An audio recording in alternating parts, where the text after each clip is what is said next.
temas más relevantes que tiene el ejercicio de la profesión del arquitecto, aparte de elaborar y ejecutar todo lo concerniente al proyecto, a la dirección de obra, a la conducción técnica, a la administración, a los anteproyectos, a esta actitud creativa, maravillosamente creativa que tienen todos ustedes, hay un tema que la facultad no atiende y que nosotros procuramos de alguna manera cubrir ese vacío, que es la responsabilidad profesional del arquitecto frente al ejercicio de la profesión. Este año, afortunadamente, la Facultad de Arquitectura ha escuchado de alguna manera nuestros planteos. Estoy hablando de los planteos que el Colegio de Arquitectos viene haciendo desde hace varios años, y voy a estar al frente de un posgrado sobre capacitación en materia de arquitectura legal, y también estamos hablando con algunos docentes para incorporar en grado esta materia, porque los talleres no alcanzan, no sirven, no ilustran suficientemente. Mi nombre es Ricardo Alejandro Terrile. Yo soy profesor de Derecho Constitucional hace muchos años y por concurso en la Facultad de Derecho. Desde el año 1993, cuando se creó el Colegio de Arquitectos, me designaron abogado y terminé especializándome en esto que llamamos arquitectura legal. Yo soy abogado de arquitectos. Es una especialidad que éramos 3 y ahora quedamos 2 en todo el país. Somos apoderados de FADEA, de la Federación Argentina de Colegios de Arquitectos. Esta es una especialidad. Hablamos vuestro idioma, hablamos de comitente, no hablamos de cliente. Hablamos de proyectos y anteproyectos, sabemos separar lo que es dirección de obra, de conducción técnica y fundamentalmente todo lo concerniente a la responsabilidad profesional. Mi mail es R de Ricardo, Terrile, arroba, M de mamá, E de Eduardo.com, rterrile@me.com, una página web donde ustedes van a encontrar muchísimo material contractual, encomiendas de trabajo, actas de suspensión y paralización de obras, etc. Es www.terrileyasociados.com.ar. Y por fin, mi celular es 156 40 43 02. Les doy toda esta información porque en realidad ustedes, a través de la tarea profesional y de los aportes que realizan, me pagan mis honorarios.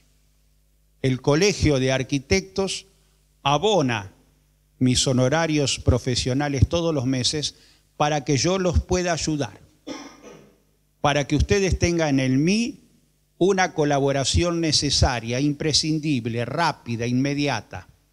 Están en obra. Vino el inspector del Ministerio de Trabajo. ¿Qué hago, Ricardo? Tengo un problema en la dirección de obra. Tengo una cuestión con el comitente.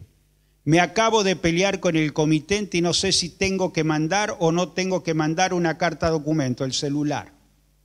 Me mandan un email y me dicen: Ricardo, voy a paralizar la obra, necesitaría un modelo de acta de paralización o de suspensión de obra, etcétera, etcétera. Es decir, pretendo ser un aliado y el colegio pone a disposición de sus matriculados un servicio jurídico que es más que nada para facilitar y de alguna manera lograr que en cierta forma ustedes compensen los aportes que realizan por la tarea profesional.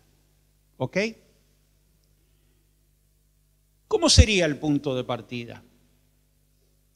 ¿Cómo empezaríamos para tratar de ilustrar a todos y de la forma más pedagógica posible? Bueno, probablemente, lo he experimentado ya un montón de veces, tendríamos que comenzar por la encomienda profesional. ¿Es importante o no es importante? ¿Es relevante o no es relevante hacer una encomienda profesional con el comitente? Sí, es importante. ¿Es relevante? Sí, es relevante. ¿Por qué? Porque en realidad lo que la encomienda va a precisar es darle transparencia y certeza a esa relación que nosotros empezamos a encarar con el comitente. Ustedes me podrán decir, ¿acaso no sirve, por ejemplo, de que el comitente que me encargó un proyecto le dé copia de ese proyecto y en la copia de ese proyecto que queda conmigo firme como que recibió la constancia? ¿No es suficiente? Sí, es suficiente para acreditar y documentar que vos hiciste el proyecto. Ahora, ¿determina el precio? No. ¿Determina las responsabilidades? No. Hice una casa, ejecuté una vivienda unifamiliar. Nunca hicimos encomienda de trabajo. Es una relación con un comitente donde hubo feeling, hubo onda. Y yo sentí como que no había necesidad de encomendar, no había necesidad de documentar. Hoy me encuentro con que tengo conflictos con ese comitente, no era lo que yo pensaba. ¿Cómo pruebo? No hay problema. El mejor documento, el mejor testimonio de tu proyecto, o si se quiere de la conducción técnica que vos hiciste, es la propia obra. ¿Ejecutaste la obra? Sí, la ejecuté. Bueno, si ejecutaste la obra, si hay albañiles, si hay proveedores, si hay oficios como carpintero, plomero, etcétera, que van a acreditar que vos fuiste el que dirigiste la obra, despreocupate. Entonces no necesitaba la encomienda profesional. Sí, la necesitas, ¿por qué? Porque esa situación indocumentada de ejecutar la obra sin encomienda, no definiste, por ejemplo, el precio, es decir, los honorarios de la tarea profesional, no definiste la periodicidad con la que ibas a ir a la obra, no definiste tu responsabilidad profesional, no definiste quién se iba a hacer cargo de los empleados, quién iba a cargar con los aportes patronales, quién iba a hacerse responsable frente a una persona que se cae de un andamio.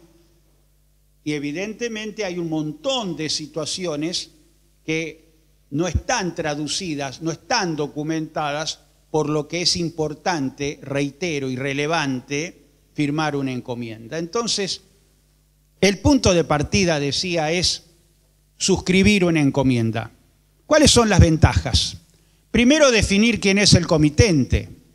Bueno, a ver, podrán decir ustedes, el comitente es el que me viene, me busca y me dice, arquitecto, arquitecta, quiero hacer un proyecto.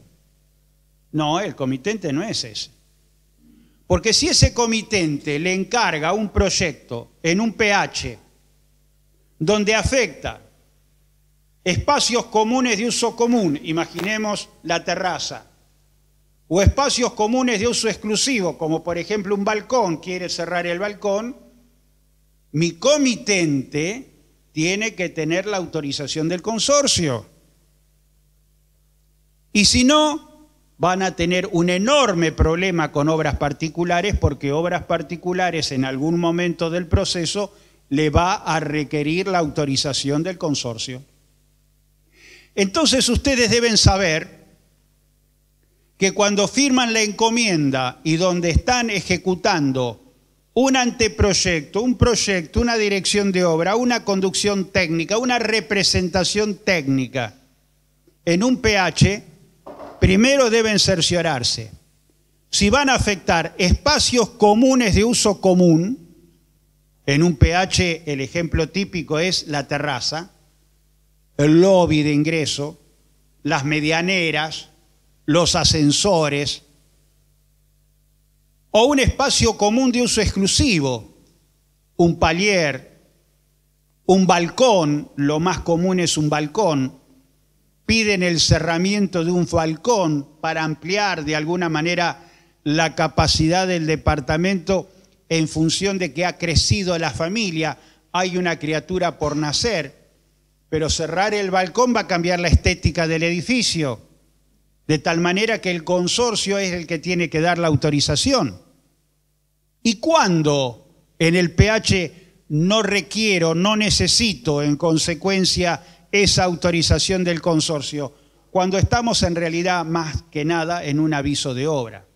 Vamos a cambiar las baldosas de la cocina, vamos a cambiar la mesada, vamos a cambiar el baño, cambiamos las griferías o de alguna manera los pisos que están en el living o en el comedor. Es decir, cuando afectan espacios exclusivos. Entonces, primera problemática, tenemos que definir quién va a ser nuestro comitente. ¿Quién es el comitente en un fideicomiso? ¿El inversor? No, ¿qué va a ser? El comitente en el fideicomiso es el administrador fiduciario. Y si es un inversor, es nulo. Y si es el dueño del terreno es el administrador fiduciario o es el inversor que aportó el terreno. No, no. Es el inversor que aportó el terreno. Ah, no, entonces no. Él no puede firmar la encomienda. Tiene que firmarla el administrador fiduciario. Y si vamos a reparar, modificar, ampliar un local comercial y el que nos encomienda la tarea es un inquilino, ¿tiene o no tiene que tener el acuerdo del propietario? Pues sí. De tal manera que la encomienda tiene que estar firmada por el inquilino, pero por el propietario, porque en definitiva ignoramos si el inquilino está autorizado por el propietario para introducir esas modificaciones. Entonces, la primera cuestión que yo quiero señalar es: tenemos que individualizar al comitente. No les adelanté, no los previne. Esta es una película de terror. Si ustedes vinieron a ver una comedia, no es el lugar. Esta es una película de terror. Mi misión es asustarlos. Mi misión es, en definitiva, que ustedes asuman la responsabilidad tremenda que frente a la conducta creativa, ese vuelo que ustedes hacen cada vez que ensayan un proyecto, hay como una cadena que los aferra a la tierra y los hace pensar en estas cuestiones. Hay que definir, hay que individualizar el comitente. Hay que individualizar la tarea profesional. ¿Cuál es tu tarea profesional?, le pregunto a un arquitecto. Bueno, yo hago proyecto y dirección de obra. Ah, muy bien. ¿Y quién ejecuta la obra?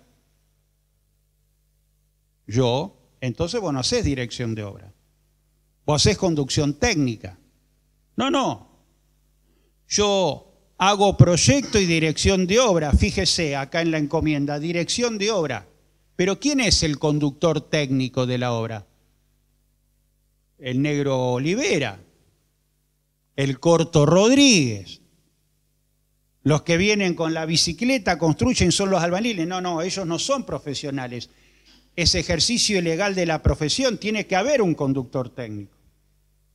Entonces ahí se dan cuenta que en aquel taller de la Facultad de Arquitectura, cuando el profesor les enseñaba un versito, proyecto y dirección de obra, ahora se encuentran en la práctica que el proyecto y dirección de obra cuando ejecutan una vivienda no es dirección de obra, es conducción técnica. Pero yo firmé, yo suscribí de puño y letra que era director de obra, pero ¿hay conductor técnico? No, entonces usted es conductor técnico.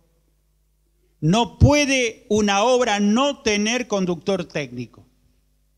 Y cuando en una obra vos sos el director de obra y no hay conductor técnico, la municipalidad y la ley presume que el conductor técnico es ese profesional que, según él, piensa, imagina equivocadamente, que es tan solo director de obra. Entonces ustedes me podrán decir, ¿y cuál es la diferencia entre el director de obra y el conductor técnico? El director de obra normalmente, generalmente, es el proyectista al cual el comitente le dice, me encanta tu proyecto y quiero que lo ejecuten tal cual, que no se desplacen ni un ápice de lo que está. No quiero el plano conforme a obra, quiero esto. Y el arquitecto se siente orgulloso porque es su propiedad intelectual, porque es su marca. Mario Roberto Álvarez, por ejemplo, cuando uno iba y lo contrataba, como fue el presidente de la Bolsa de Comercio cuando hicieron las oficinas ahí en calle Paraguay, él decía, me van a encomendar proyecto y dirección de obra. ¿Por qué Mario Roberto Álvarez quería que lo contrataran como director de obra? Porque supervisaba a la constructora y al conductor técnico que no se desplazaran, que no modificaran, que no transformaran, que no corrigieran su propio proyecto, porque su marca era la marca que él quería de alguna manera instalar y respetar. Este es mi edificio, no me imagino a César Pelli poniendo un plano conforme a obra. Es decir, el director de obra en definitiva es el que ejecuta, no, es el que supervisa la ejecución del proyecto, procurando que ese proyecto efectivamente se cumpla conforme a lo que ha sido diseñado. Está designado por el comitente. Es, si ustedes quieren, el que certifica los avances de obra. Es el que le dice al comitente, cuando la administración es a cargo del comitente, ya vamos a hablar de la administración, el que le dice, hoy hay que pagarle a los albañiles, hoy hay que pagarle al constructor, hoy hay que pagarle a los oficios. ¿Cuál es el avance de obra? El 10, el 5, el 7, el 12. Va certificando los avances de obra y va gestionando esos pagos. El conductor técnico, en cambio, es el que ejecuta la obra. Es el responsable por los materiales, es el responsable por la calidad de los materiales. Es responsable por la mala o buena dosificación de los materiales. Es responsable por todos y cada uno de los oficios. Es responsable, en definitiva, por la construcción del proyecto. Él tiene a su cargo una responsabilidad enorme y, en consecuencia, no es la misma que el director de obra. ¿Cuál puede ser el vicio oculto de un proyecto? Bueno, el vicio oculto de un proyecto podría ser que yo abro la puerta del baño y la puerta del baño pega contra el lavatorio, pega contra el bidet. Eso es vicio del proyecto. Pero un vicio oculto en una construcción tiene que ver con humedades, tiene que ver con cañerías deficientes, tiene que ver con una mala dosificación de los materiales, tiene que ver con una impermeabilización que fue imperfecta. Es decir, es todo lo que no se ve en el momento de recibir la obra y, en definitiva, hay un plazo de responsabilidad del cual vamos a hablar enseguida. Entonces, segunda cuestión, individualicen la tarea profesional. Voy a ser director de obra, va a haber un conductor técnico y va a haber una empresa constructora. Va a haber una empresa constructora, una SRL, va a haber un conductor técnico que va a ser un colega mío, un arquitecto o un ingeniero o un maestro mayor de obra con las limitaciones propias que tiene el maestro mayor de obra hasta 3 pisos, pero en definitiva yo no soy el conductor, es él el conductor técnico. Entonces sí, nos quedamos tranquilos. Y después aparece otro factor, ahora estoy contigo, ahora aparece otro factor que es la administración. Muchos hablan pero no piensan el significado de administración a cargo del comitente, administración a cargo del profesional. Administración a cargo del profesional, arquitectos, es llave en mano. Si yo asumo como arquitecto la administración, estoy en definitiva haciendo lo que llama la llave en mano. Señor comitente, tengo una propiedad para ofrecerle de 150 metros cuadrados, estimado el costo del metro cuadrado en tantos dólares, en consecuencia, esta propiedad le sale tantos pesos, usted la puede pagar de esta forma, yo en un plazo de ejecución de 9, 10 meses le voy a dar la propiedad y las llaves, en suma, los honorarios profesionales, los aportes profesionales, los materiales, los oficios, el constructor, la responsabilidad profesional es en el arquitecto que asume una doble condición que ustedes a veces confunden. Una cosa es la responsabilidad como arquitecto y la otra es la responsabilidad como empresario. El arquitecto asume la responsabilidad como arquitecto cuando hace el proyecto, cuando hace la dirección de obra, cuando hace la conducción técnica, pero cuando se pone en constructor y lo trae al Negro Olivera, al Corto Rodríguez, y lo invita, porque ya son viejos conocidos, a participar del proceso constructivo, entonces ya está asumiendo un alia propia del empresario, lo aleatorio, que es su condición de empresario. Ya no tiene que ver con el ejercicio de la profesión, tiene que ver con la responsabilidad empresarial. Y en esos casos, que son muy comunes en las viviendas unifamiliares, el arquitecto está ejerciendo la condición de empresario y simultáneamente la condición de representante técnico o conductor técnico. En la administración a cargo del comitente, en realidad el arquitecto es un gestor, es un mandatario. Entonces es impropio que un arquitecto venga y me diga, doctor, yo estoy ejecutando la administración, ¿a cargo del comitente o a cargo suyo? No, a cargo del comitente. Bien. ¿Y cuál es su preocupación? No, que el proveedor de materiales la semana pasada me preguntó cuál era mi condición ante el IVA para la facturación. Digo, ¿y cuál es el problema suyo? Si usted no tiene necesidad de decir o dar esa información, porque todas las facturas tienen que venir a nombre del comitente. Usted está actuando como mandatario, usted está actuando como gestor. Usted va a pagar en nombre del comitente a los albañiles, va a pagar a nombre del comitente al plomero, va a pagar a los materiales a nombre del comitente, de tal manera que el proveedor de materiales tiene que hacer la factura para el comitente. Usted sencillamente lo que está haciendo es una tarea que incluso no es de la arquitectura. La administración no es una tarea de la arquitectura. ¿La puede hacer? Claro que sí que la puede hacer. La puede hacer un arquitecto, pero la puede hacer, por ejemplo, el capataz. La puede hacer, por ejemplo, el empleado de la SRL. Lo puede hacer, por ejemplo, el funcionario de la sociedad anónima constructora. Es una gestión, es un mandato. Y en eso también los arquitectos tienen algunas concepciones equivocadas. Piensan muchas veces que ejercer la administración es una tarea propia de la conducción técnica. No, la conducción técnica es otra cosa, no tiene que ver con la administración. Hay un caso que hemos resuelto hace muchos años en el Colegio de Arquitectos que se llama el caso Camps y Berca. Jorge Camps, en un momento determinado, denuncia como tarea profesional en el Colegio de Arquitectos conducción técnica, proyecto y conducción técnica. Entonces la avisadora le dice, arquitecto, olvidó poner administración. No, yo no voy a hacer la administración. ¿Y quién la va a hacer? Mi empleado. La va a hacer la empresa, Camps y Berca, yo no la voy a hacer.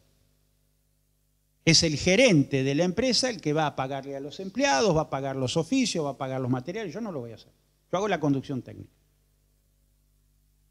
Y esto fue un precedente muy importante porque, vista al abogado, vista al asesor jurídico, y yo dije, tiene razón.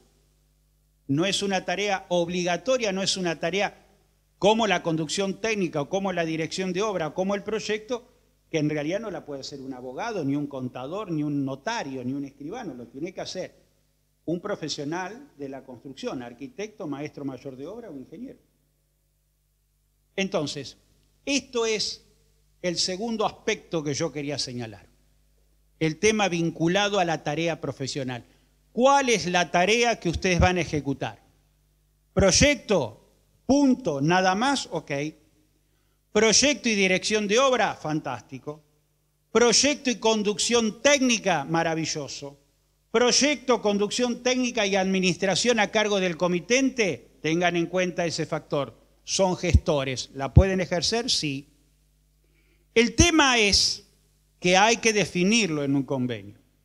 Y es muy importante definirlo en un convenio, porque, por ejemplo, hay mucha gente, no solamente me vienen a consultar arquitectos, me vienen a consultar comitentes.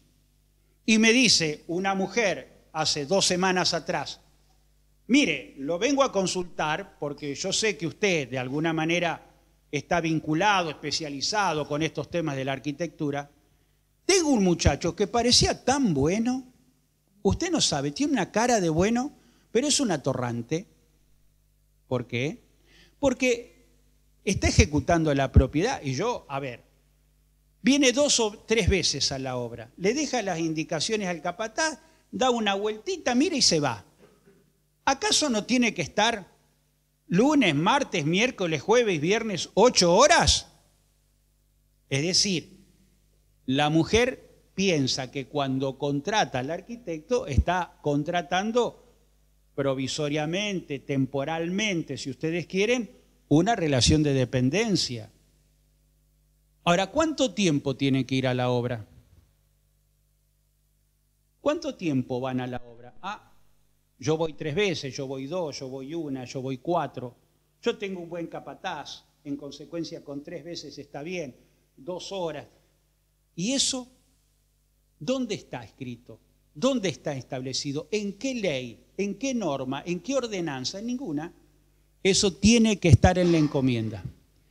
Ustedes deben consignar la periodicidad para que no haya dudas. Mire, yo voy a ejecutar la conducción técnica, voy a estar 3 días a la semana, voy a tener, le aseguro, un excelente capataz, de tal manera de que 2 horas cada uno de esos días, dando las órdenes, controlando algunas cuestiones que están vinculadas a la ejecución, son suficientes. Porque la propiedad no genera mayores complejidades. Ahora, si vamos a construir Kuala Lumpur, bueno, probablemente entonces sí, vamos a tener que estar mucho tiempo en obra. Tienen que establecerlo, la periodicidad en que van a ejecutar la conducción técnica. Honorarios. ¿Qué les pasa con los honorarios? ¿Por qué regalan los honorarios? Che, ¿viste la terraza? Le pregunta el comitente al arquitecto. Al arquitecto. Sí. Estaba pensando el fin de semana, lluvioso, tremendo, subí y me dije, no estaría mal acá un quinchito. Y el quincho, por supuesto, aparte de la parrilla, tendría que tener agua fría y agua caliente. No voy a bajar los platos sucios para que lo limpie la patrona. Lo limpiamos allá, lo arreglamos allá. Y un baño. ¿Qué te parece? ¿Qué te parece? Y vos le decís, sí. Y como a los 3 meses, cuando la obra ya había avanzado bastante, vuelve y te dice, ¿viste lo que quedó debajo de la escalera? Ahí no podemos llamarlo un carpintero que haga como alguna cosa así para guardar una especie de baulera. ¿Y vos qué le vas a decir? ¿Cuándo termina? Y en definitiva viene y te dice, bueno, ¿cuándo tenemos el final de obra? Pues le decís, mirá, con las modificaciones que hemos hecho, ahora vamos a hacer un plano conforme a obra. Bueno, ¿Y cuánto quedaba de lo que habíamos hablado? Bueno, a lo que habíamos hablado tenemos que agregarle más o menos 32 metros cuadrados que fui incorporando a partir de tus inquietudes. No me vas a cobrar por eso. Y bajan la cabeza y se convencen de que ¿cómo voy a cobrarle por eso? Y las noches que estuve intentando ver cómo y de qué manera resolvía el problema, y todas las modificaciones que tuve que hacer al proyecto original. Entonces, hay evidentemente en ustedes una parte muy creativa, muy artística, esa que les enseñan a volar, pero pierden conciencia en el valor y en la autoestima que tiene su trabajo profesional. Yo soy un abogado caro, porque soy muy buen abogado, porque soy estudioso, soy inquieto, viajo permanentemente, tengo inquietudes, curiosidades, estoy estudiando permanentemente. Ahora cobro mis honorarios. ¿Por qué? Porque resuelvo problemas. No los dilato, los resuelvo y los resuelvo bien. Hay arquitectos maravillosos, arquitectas de una creatividad espectacular. Yo recorro en bicicleta los fines de semana, vivo en Fisherton, y veo unas construcciones maravillosas. Algunas de esas profesionales después me consultan y no puedo entender lo barato que son. Es como que el tema del dinero es una cuestión ajena. Hay que establecer los honorarios profesionales, están desregulados, olvídense de ese verso que ustedes aprenden en la facultad que cuando ponen honorarios conforme a la ley arancelaria. ¿Por qué? ¿Por qué conforme a la ley arancelaria? Establezcan sus honorarios. Mi proyecto vale tanto, mi dirección de obra vale tanto, mi conducción técnica vale tanto. Que a lo mejor a los comienzos ustedes puedan decir, bueno, tengo que pagar el derecho de piso, pero he notado, he percibido en arquitectos de 5, 10, 15 años con muy buenos proyectos, con concursos ganados en el colegio, que no le dan valor. Y no es porque estén económicamente más allá del bien o del mal. No le dan valor a esto que se llama concretamente su trabajo profesional. Son inquietos, estudian, leen revistas, viajan, hacen cursos, hacen seminarios, tienen una creatividad, te resuelven en 2 o 3 pinceladas, si se quiere, cómo y de qué manera se puede manejar. Lo he percibido yo personalmente, he invitado a una arquitecta en una oportunidad, una gran amiga, gran arquitecta, para decirle, che, ¿cómo puedo darle una funcionalidad distinta? No se me ocurre a esta oficina. Miró, dame un papel, ensayó, maravilloso. Eso tiene un valor y ustedes muchas veces, no digo todos, pero muchas veces lo subestiman. Eso también tiene que estar en la encomienda profesional. ¿Qué otra cosa tiene que estar en una encomienda profesional? ¿Cómo van a resolver el conflicto? Hay conflictos en la obra, vaya si los hay. Van a tener problemas, van a tener conflictos con el comitente muchas veces. Van a tener conflictos con el capataz. Van a tener conflictos con un albañil que se emborracha, que cobra la quincena y se emborracha. Es un excelente albañil, es maravilloso, vos no sabés cómo labura, pero está perdido por la bebida y no lo quiero perder. Y le hace permanentemente problemas y le genera conflictos, y un día se enojaron y el otro le insultó y lo demandó laboralmente. Están los oficios. ¿Cuándo te cumplen los carpinteros? Nunca. Nunca. ¿Qué oficio? Nunca te cumplen. Cuando vean un carpintero que cumpla, me avisan. A ese teléfono que les di, me avisan. Entonces, hay muchos sujetos que quedan involucrados en la obra. El carpintero, el yesero, el plomero, el comitente, el albañil, el capataz, el proveedor de los materiales, el Ministerio de Trabajo. Entonces tienen que establecer mecanismos rápidos. No son judicialmente los mecanismos rápidos, no lo son. Una demanda laboral tarda entre 4 y 5 años. pero entre 4 y 5 años tarda una demanda laboral. Y ustedes van a estar a merced de la incertidumbre que le genera una demanda laboral de 4 años con un embargo preventivo. Porque lo que va a hacer mi colega, el abogado, va a trabar un embargo preventivo para que ustedes no sean el día de mañana insolventes y él no pueda cobrar ni sus honorarios ni el capital de su cliente. Y esto es todo un tema. ¿Vamos bien con la película de terror o no? Entonces, la mediación y el arbitraje son dos métodos, dos formas de resolver los conflictos.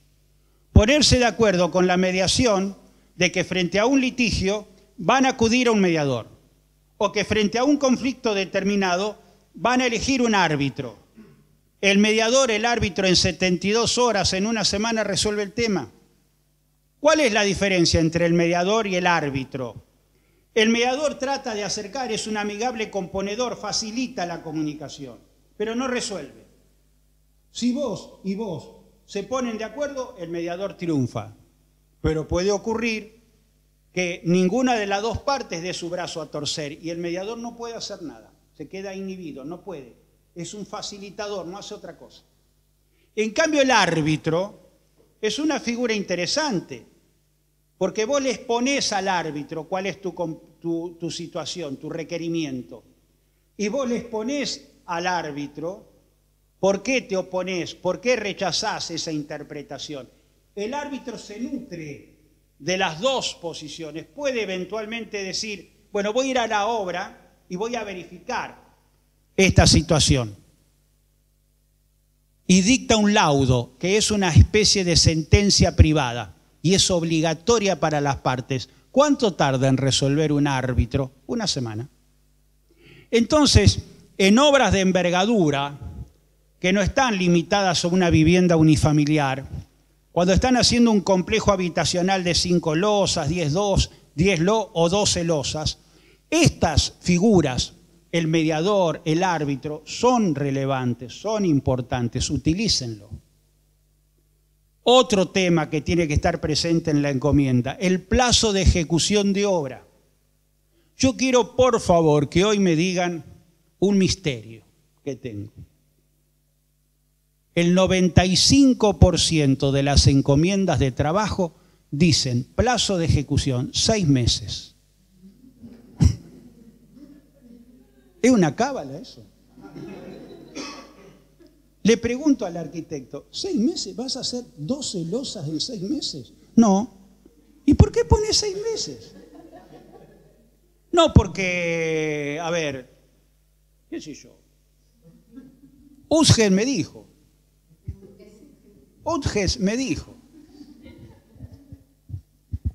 Pero no podés hacer 6 meses. Y acá no ponés prórroga. No, sí, pero bueno, pero él sabe, el comitente sabe que, sí, y el comitente al 6º mes y un día te manda una carta documento. Vos estás en la 5ª losa porque trabajaste con una celeridad enorme y tuviste una sequía pavorosa que implicó que pudieras avanzar. Y el comitente te dice, habida cuenta de la constatación notarial realizada en el día de la fecha, donde verifico que la obra no está terminada, intimo en el plazo perentorio de 30 días me entregue el certificado de final de obra bajo apercibimiento de todos los daños y perjuicios que provoca a la constructora la demora en la ejecución y entrega de la obra que usted prometió hacerla en 6 meses. ¿Y cómo se arregla eso? ¿Quieren poner 6 meses? Pongan 6 meses prorrogables indefinidamente cada 6 meses. O pongan de alguna manera un plazo de dentro del plazo de 1 año y medio. O pongan de alguna manera en un plazo que determinarán las partes a partir del 11º mes de ejecución. Busquen la forma de no comprometer un plazo de entrega.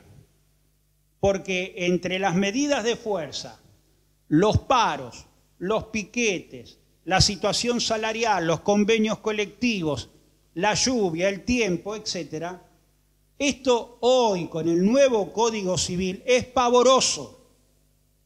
Ya empiezan las empresas constructoras, en el marco del nuevo Código Civil, a padecer la intimación de los fideicomisos que le están exigiendo a esa persona, precisamente, que es el arquitecto o la constructora, que cumpla con los plazos imperativos que fijó en esa encomienda, 6 meses. No.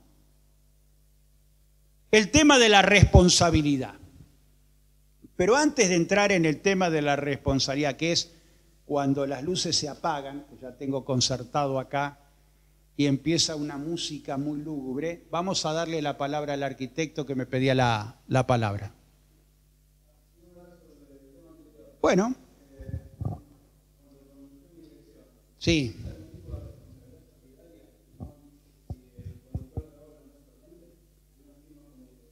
No, el conductor técnico es responsable por los materiales, por la mala dosificación, por la calidad, por los obreros, por todo. El director de obra no tiene esa responsabilidad ni individual ni solidaria. Yo cuando demando, imaginemos que yo soy un beneficiario de la obra, soy el comitente, yo puedo demandar al arquitecto conductor técnico, algunos llaman representante técnico, en realidad esto también es un término que tengo que aclarar. Representante técnico se abre en la obra pública. Miren, lo voy a hacer más gráfico, sin perjuicio de seguir avanzando, es un paréntesis. El conductor técnico, el director de obra, empecemos de nuevo. El director de obra en la obra privada es el inspector en la obra pública. El inspector en la obra pública viene y certifica los avances de obra para que el Estado pague a la constructora. ¿Se entiende? El conductor técnico de la obra privada es el representante técnico de la obra pública. Es el que representa a la empresa constructora que está ejecutando el hospital. Uno y otro, en el ámbito privado y en el ámbito público. ¿Son solidariamente responsables? No. Son dos responsabilidades completamente distintas. Y ahora me das pie para entrar en lo que quería entrar. Responsabilidad profesional, arquitecta.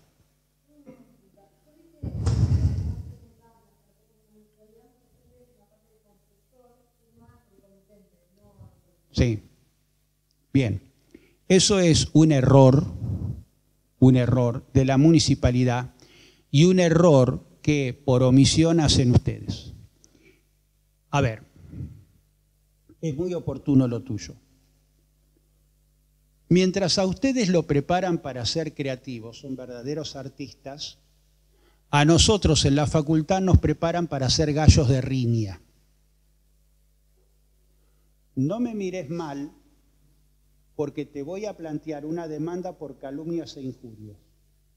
O te voy a plantear que tengo torturas psicológicas que me genera tu mirada. También somos creativos. También somos creativos.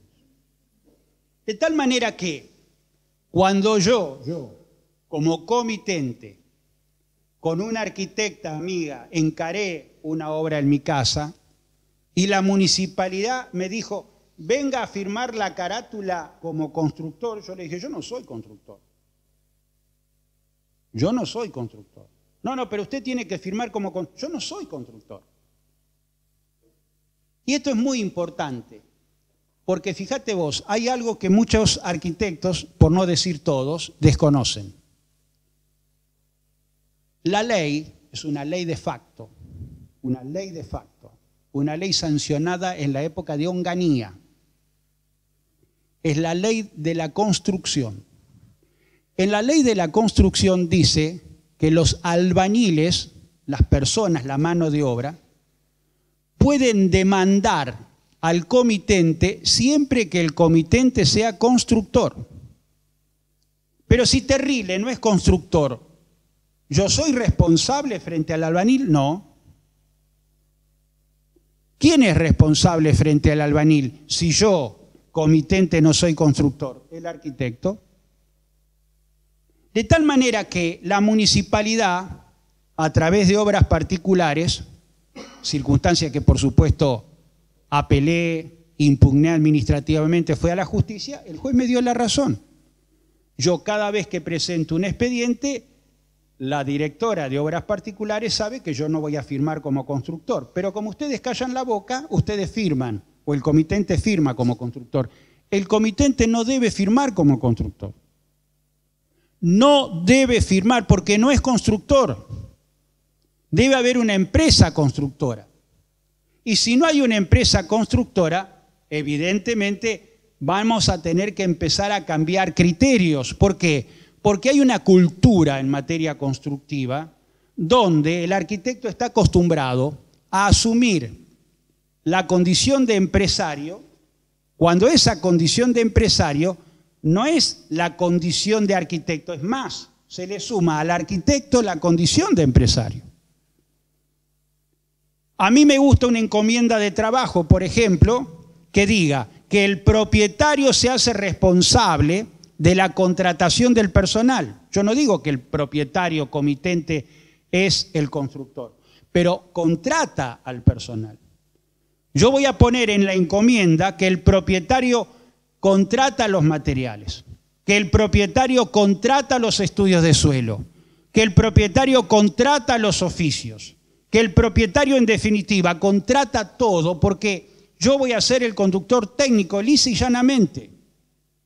¿Esto qué significa? ¿Me saco la responsabilidad? No. ¿Soy responsable solidario, como decía el arquitecto? Sí. Pero tengo una gran ventaja si en la encomienda pongo todo el peso al propietario, que no es constructor. Si yo llego a ser demandado como arquitecto, yo puedo repetir, es decir, yo puedo exigirle al propietario que me devuelva lo que pagué al Negro Olivera o al Corto Rodríguez. ¿Se entendió esto o no? Estoy para ilustrar. Si no lo entendieron, me avisan, lo repetimos. Tengan presente que en la encomienda lo que tenemos que hacer es fundamentalmente decir, cuando viene el comitente, un modelo de encomienda. En ese modelo de encomienda definimos quién es el comitente, lo individualizamos, cuál es mi tarea profesional, con qué periodicidad la voy a cumplir, en qué plazo voy a entregar el proyecto, en qué plazo voy a entregar la obra, que no sean 6 meses, si son 12 losas, por favor, con qué periodicidad voy a ir a la obra. ¿Cuáles van a ser mis honorarios por cada una de estas actividades? ¿Cómo vamos a resolver los eventuales conflictos que se puedan presentar? Pero voy a incorporar en un anexo que el propietario tiene a su cargo la contratación del personal, el seguro de vida, las cargas patronales, la situación frente a la FIP. Es decir, yo voy a cumplir mi tarea profesional como arquitecto.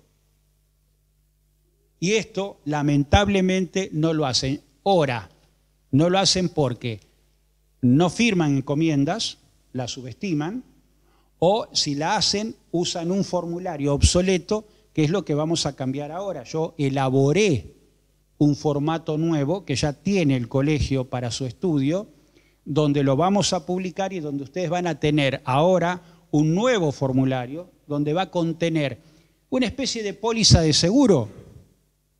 ¿Vieron lo que hacemos con los que nos hacen con las pólizas de seguro? Nos imponen una póliza donde dicen, firma, y hay un montón de letra chica. Che, ¿me puedo poner los lentes? Firma. Es un seguro contra tercero. O es un seguro contra toda responsabilidad. Firma. Y uno firma. Después se empieza a mirar la letra chica. Muchos arquitectos, con razón, hace algunos años me decían, ¿sabes qué pasa, Ricardo? Vos me haces un contrato espectacular en hoja A4 que tiene más o menos 20 fojas. Y te puedo asegurar que es fantástico. Pero yo lo llevo al comitente y el comitente empieza a mirar ese contrato y dice, pará, ¿a dónde me vas a meter? ¿Qué responsabilidad me vas a generar? Pará, lo voy a hablar con mi abogado. El abogado le dice, mirá, el contrato está bien hecho, ahora absolutamente toda la responsabilidad es tuya, Miguel, ¿eh? Entonces, un contrato hecho en hoja 4 o en oficio, firmada y hecha, elaborada por un abogado, asusta. Y el arquitecto, la arquitecta, con mucha razón me dice, yo no quiero asustarlo, yo quiero ganarlo, yo quiero en definitiva tener el trabajo, la tarea profesional. Entonces el formulario, estilo póliza de seguro, es fantástico. ¿Por qué? Porque vos llevás el formulario al comité, el formulario este obsoleto que tenemos ahora, vos se lo llevás, le decís, firmás porque tenemos que presentarlo en el colegio, lo firma. Es el que vos ponés 6 meses. Vamos a hacer otro contrato, ya lo hemos hecho, lo vamos a imprimir, en donde va a estar establecido todas las tareas y un anexo en letra más chiquita donde van a estar todas las responsabilidades. Se lo vamos a llevar al comitente y le vamos a decir firmá, y va a firmar, ya sin ese temor reverencial a un papel en blanco elaborado por un hombre de derecho. El tema de la responsabilidad, estamos cerca, porque ya después se me empiezan a desconcentrar, las sillas se empiezan a mover, son muchos años en la facultad. No voy a contar una anécdota que tengo con ustedes porque no viene el caso. Pero, volviendo. Afortunadamente, el tema de la responsabilidad es un punto a favor. Es decir, después de esta película de terror, la idea es terminar con un final feliz. Vélez Sarsfield, cuando escribe el Código Civil, lo escribió en 1869.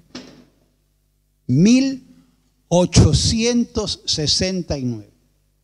Estuvo vigente ese Código Civil hasta agosto del 2015. Atravesó 3 siglos. El 19, el 20 y el 21. Cuando Vélez Sarsfield escribió el Código Civil, me imagino, a la luz de las velas y en pluma, veía una baldosa colonial enorme, unas adoquines de piedra enormes, una pared medianera de 45, una escalera de mármol, un pasamanos de hierro forjado, una puerta cancel de hierro que había que empujar y puertas macizas. El concepto piso, pared, techo, medianera, baldosa, etcétera, siguieron siendo los mismos. Entonces nos encontramos en el año 2014, antes del Código Civil, donde los señores y señoras y señoritas arquitectas eran responsables por 10 años por una puerta placa, 10 años responsable por un piso flotante, 10 años responsable, vos te reís, es para llorar, 10 años responsables por una puerta en un placar que era de madera terciada, pisos de baldosas insignificantes, medianeras con baldosas, con ladrillos huecos puestos de canto, eran responsables por 10 años por el Durlock. Entonces era incomprensible. Y aparece el nuevo Código Civil y Comercial donde morigeran la responsabilidad, pónganse contentos, a 5 años. Hoy la responsabilidad en una obra a partir del momento que la entregan es de 5 años. Y los vicios ocultos, la responsabilidad antes del 2015 era de 10 años. 10 años, sí, 10 años. Y el vicio oculto podía aparecer en el 9º año. Y eran responsables. Una anécdota, o un ejemplo, o un caso. Un arquitecto viene desesperado para decirme que en un PH que él había entregado 9 años antes, lo había llamado el consorcio y lo hace responsable de una situación pavorosa. Lo invitaron al edificio y verificó en los 12 pisos sobre la medianera sudeste, hacia el río, todos los dormitorios, estamos hablando de 2 dormitorios por unidad, todos los dormitorios con una enorme humedad. Pero una humedad tal que era abrir la puerta y sentir un olor tremendo, abrir el placar y ver que estaban carteras, zapatos, etcétera, derrumbadas, una cosa tremenda. Y el consorcio lo hacía responsable por ese vicio oculto en los 12 pisos a razón de 4 departamentos por piso. Era una situación tremenda. ¿Qué verificamos? Verificamos que el tema no pasaba por ser un vicio oculto vinculado a la responsabilidad del arquitecto. Era un problema de impermeabilización de la medianera sudeste. Vos, cuando entregaste la propiedad, ¿impermeabilizaste la medianera sudeste? Sí. ¿La tenés documentada? No lo sé. Fíjate, se fija. Y van pasando los segundos. Sí, mirá, acá está. Acta de recepción de obra, pared impermeabilizada. ¿Qué pudimos demostrar judicialmente? Que a partir del segundo año o del tercer año, si ustedes quieren para ser generosos, 2 años y medio, 3 años dura una impermeabilización según pericia, a partir del tercer año, que la impermeabilización había perdido su efecto, la tarea, la responsabilidad era del consorcio. Era una negligencia del consorcio de no haber impermeabilizado las medianeras. Se salvó el arquitecto. Cobré mis honorarios. Entonces, esto es muy importante porque de alguna manera nos prepara frente al tema de la responsabilidad. La responsabilidad hoy es de 5 años. Los vicios ocultos son 3 años. Es decir, que a partir del momento que recepcionamos la propiedad, 3 años. 3 años es, insisto, la responsabilidad que tenemos frente a los vicios ocultos. Esto achica considerablemente el tema de la responsabilidad. Ahora bien, hay situaciones en donde hay que analizar detalladamente cómo y de qué manera ocurren. Por ejemplo, en materia de vicios ocultos, di un ejemplo recién sobre esa cuestión vinculada al Código Civil anterior. Pero podría dar otro ejemplo concretamente. ¿Cuándo, a partir de qué momento se empieza a plantear la responsabilidad? Entonces algunos arquitectos dicen, a partir del final de obra. No. A partir del certificado del plano conforme a obra. Tampoco. Es a partir del momento preciso que la persona fue posicionada en el departamento o en la casa o en la unidad. ¿Por qué digo esto? Porque a veces coincide con el final de obra, pero a veces no. ¿Cuándo no? Cuando el comitente sabe que tiene que pagarte los aportes para que pongan el sello del plano honorarios definitivos y te dice, che, bancame un poco, viejo. Bancame un poco. Vamos a esperar. Total, yo no necesito el permiso, el final de obra inmediato.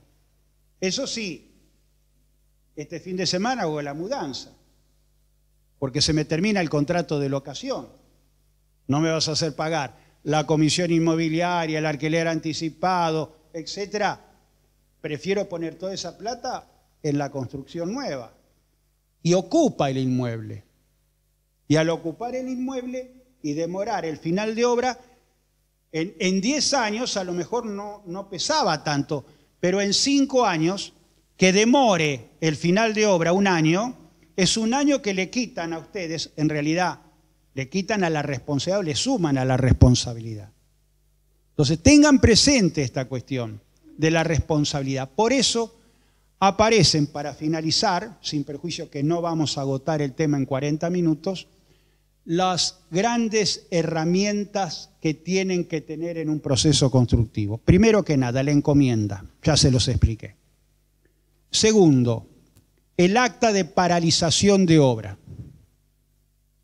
o el acta de suspensión de obra. Herramientas que son apenas 4 renglones. En el día de la fecha, comitente y arquitecto han decidido la suspensión de la obra por motivos personales vinculados a la decisión del comitente, por lo que el comitente asume en este acto el depósito de la obra. Punto. Ya está. Y ahora viene el ejemplo. Vamos a suspender la obra. La situación no está bien. Me vinieron 2 o 3 cheques rechazados de unos clientes. No es lo que me dijo Macri. La cosa no está bien. Vamos en abril. Vamos a dejar pasar el invierno. Vos tenés otras obras. Y en septiembre, con la primavera, hablame. Vamos a ponernos de acuerdo, vamos a hacer la obra. Yo voy a recibir algunos refuerzos después de julio, así que, ¿qué te parece? Cerramos la obra y nos vemos en septiembre, porque no voy a poder cumplir y yo quiero cumplir. Como es un arquitecto generoso, me da la mano y se va.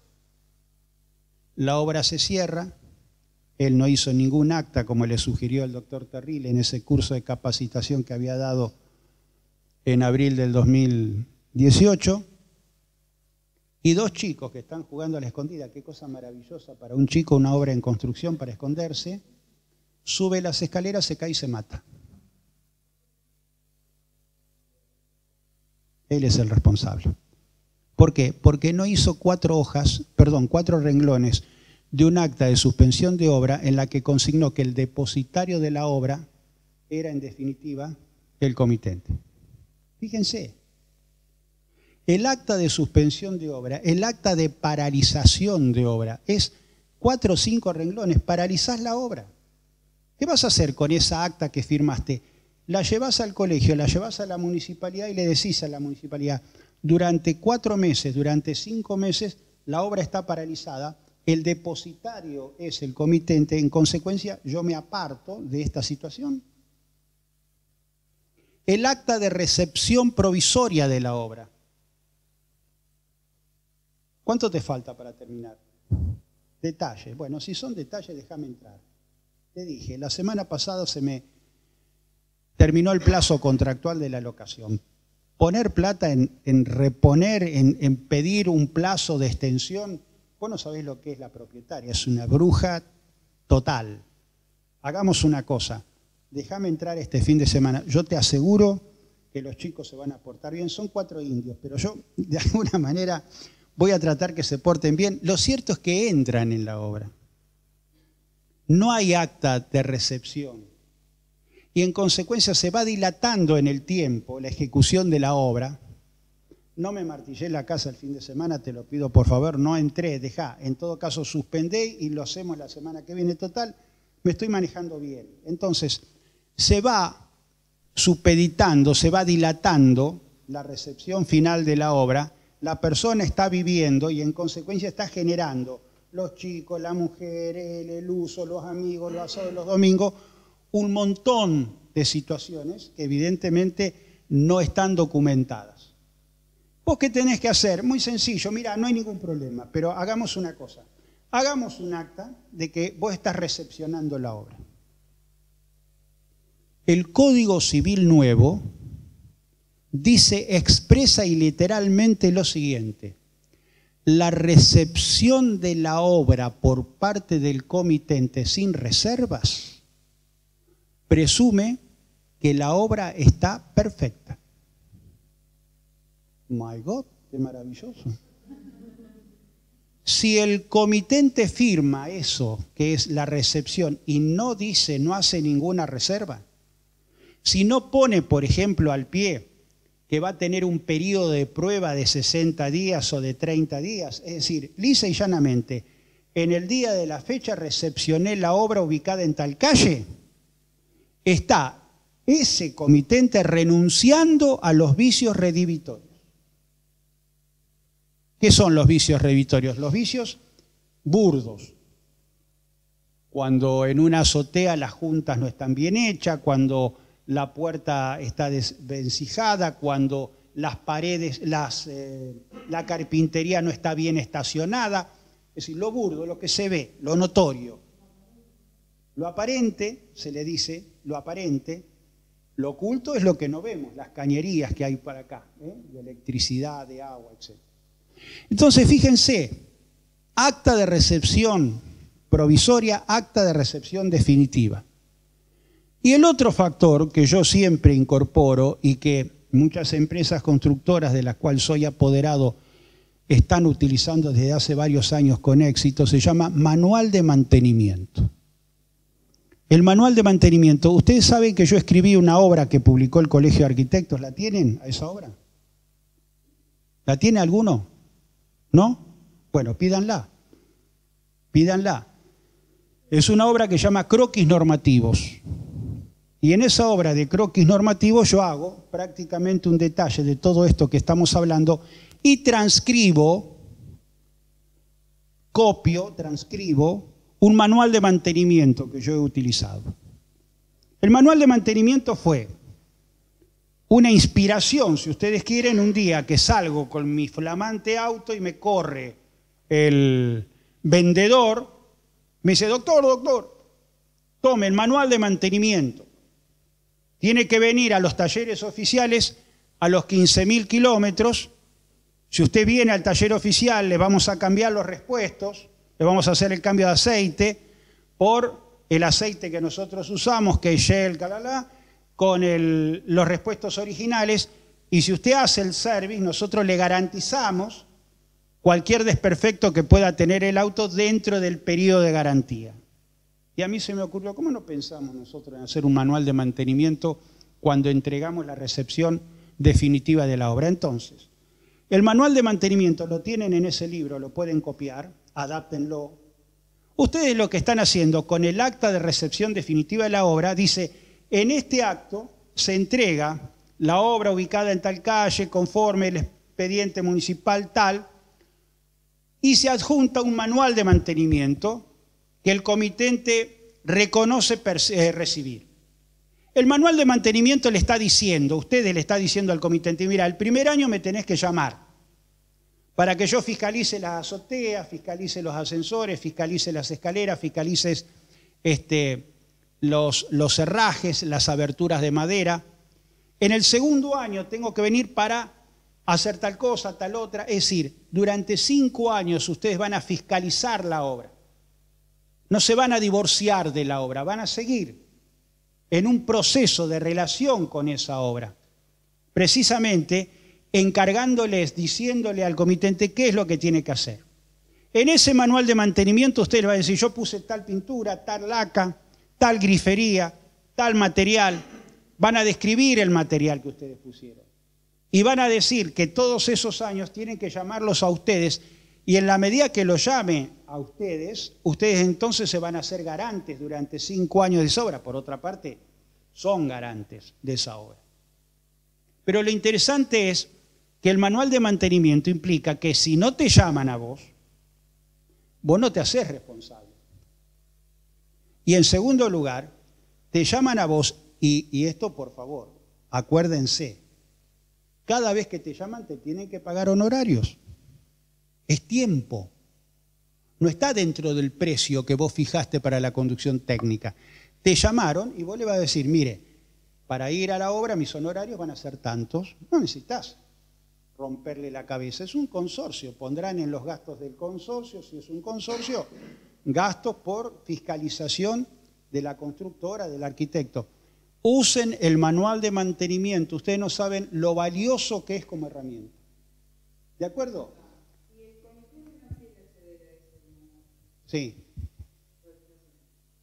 Bueno, vos lo ponés a disposición y hay maneras de ponerlo a disposición. Vos podés decir en el acta de recepción, por ejemplo, recepcionó la obra, si no, no le das la obra. Vos acordate que vos tenés la responsabilidad de entregar la obra bajo recibo. Es como si yo te vendo algo y no te entrego la cosa, no. Vos recibime la cosa y yo puedo poner, ofrecido que fue el manual de mantenimiento, el comitente resolvió no recibirlo. Es un problema de él. Pero vos lo documentás y él firmó que no lo recibió. Es decir, es como aquel que dice, no, yo no me interesa. Bueno, pero eso no significa que vos no estés notificado. ¿Ok? Bueno, señores, es un tema que no se puede agotar, como ustedes entenderán, en 40 minutos, pero lo que procuro es decirle antes que nada, el colegio está a disposición de los matriculados. El colegio me paga, y me paga muy bien, para que yo brinde un servicio a los matriculados. Todos los matriculados no se dan una idea por las cosas que me llaman, a veces pueriles, no me importa. Cuando yo era chiquitito así, me decían, nene, ¿qué querés ser cuando seas grande? Abogado. Y si no fueras abogado, arquitecto. Bueno, yo soy abogado de arquitectos. Entonces, de alguna manera he conjugado las dos cosas y me encanta que me provoquen. Me encantan las consultas. Yo soy abogado todo el tiempo. Disfruto cada consulta porque es una provocación, es una inquietud. Soy curioso. Me encanta enriquecerme con las dificultades y fundamentalmente con las diferencias. Así que úsenme en el buen sentido de la palabra y sepan que el Colegio de Arquitectos de alguna manera quiere compensar esto que le saca y le va a seguir sacando por muchos años. Muchas gracias.